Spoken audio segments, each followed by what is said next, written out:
غریبی غربت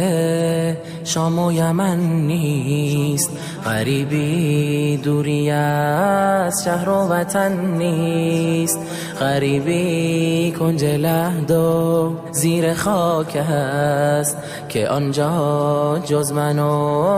اعمال من نیست، که آنجا جز من و اعمال من نیست، که آنجا جز من و اعمال من نیست. ز ثروت سرکش و مغرور و مستیم، دل خود را به دنیا سخت بستیم، به ظاهر اسم ما باشد مسلمان، ولی پول و درم را می پرستیم، ولی پول و درم را می پرستیم.